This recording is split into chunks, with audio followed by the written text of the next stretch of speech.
tous, c'est Madame Patachou. Alors on va commencer par le premier bijou. Pour cela, vous allez prendre de la pâte bleue.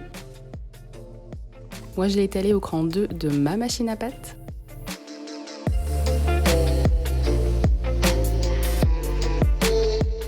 Une fois que c'est cuit, voilà ce que ça donne. Donc c'est étalé super épais, j'avais jamais étalé à cette épaisseur là. Donc voilà, c'était aussi pour tester. Donc vous allez couper 2 grandes bandes un petit peu larges quand même.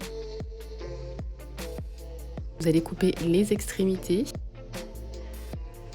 Et vous allez plier ça en deux pour obtenir 2 bandes de taille égale de chaque côté. Donc il vous en faut 7, je crois, 7 bandes par boucle d'oreille, je ne sais plus. Et donc vous allez toutes les mettre à niveau. Oui, c'est bien ça, 7.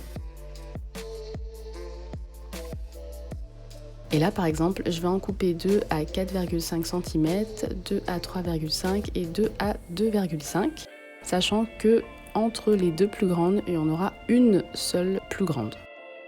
Elle doit faire à peu près 5 cm ou un petit peu plus.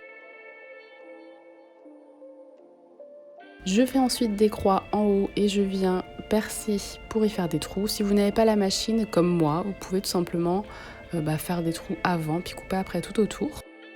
Je recoupe au-dessus des trous et je viens prendre un gros anneau comme ça. Donc ça, vous en trouverez là où vous pouvez acheter tout ce qu'il faut pour faire vos bijoux.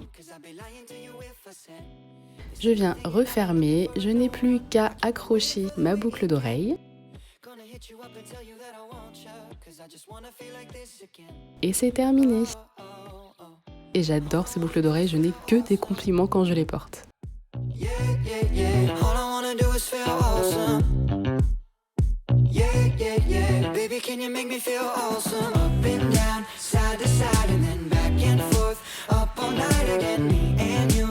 On passe maintenant au bracelet chevron. Donc je vais prendre toutes ces couleurs de Fimo Laser. Je vais me faire un patron très rapidement sur une feuille pour faire un bracelet d'une largeur de 1,5 cm. Donc ça, c'est vraiment que pour la base.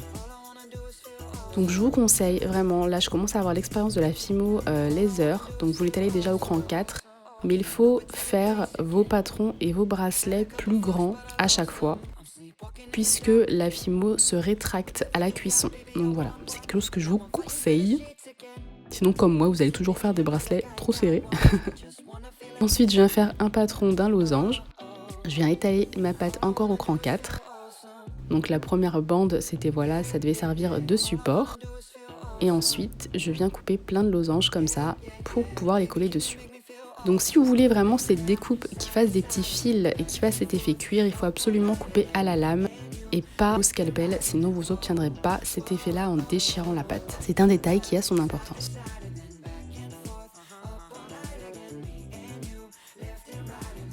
Donc à chaque fois, je vais venir couper 3 losanges de chaque couleur. Je vais prendre mon vernis et ma poudre effet métallique or de Graines Créatives. Je viens mélanger les deux et je vais peindre seulement les losanges jaunes. Donc on attend qu'ils sèchent et ensuite je vais venir les coller tous les uns sur les autres.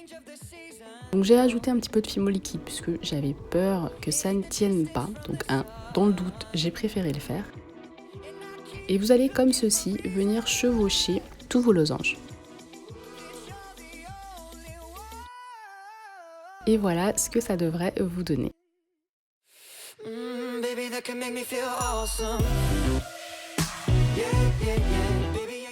Une fois que c'est cuit, voilà le résultat. Donc c'est un bracelet du coup qui est un petit peu épais, mais c'est pas grave puisque normalement vous avez étalé la pâte assez finement et donc vous pouvez la plier comme bon vous semble. J'y installe ensuite des pressions puisque c'est très pratique. Et voilà le résultat.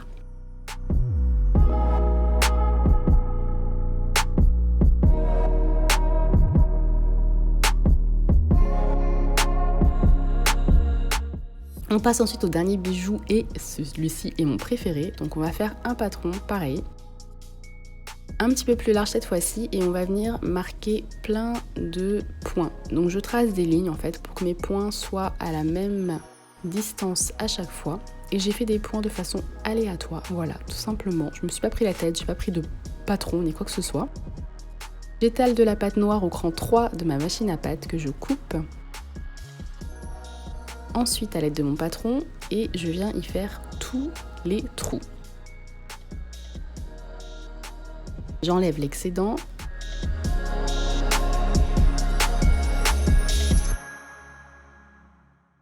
Ensuite, voilà ce que ça me donne. Donc je trouve que l'effet noir fait un effet cuir superbe. Je prends ensuite ce fil de coton que je viens tout simplement coudre dans les trous. Donc j'ai pas du tout réfléchi, j'ai pris vraiment des couleurs au hasard que je trouvais qu'elles allaient bien ensemble. Et j'ai fait un espèce de pattern mais vraiment très très simple. Donc j'ai fait plein de croix jaunes comme ça à distance égale, puis plein de croix roses à distance égale, puis des petits pointillés crème. Et voilà, c'est terminé. Je n'ai plus qu'à poser une pression et tous mes bijoux sont finis. Je vous laisse, je vous fais de gros bisous, je vous souhaite un bon week-end. Ciao.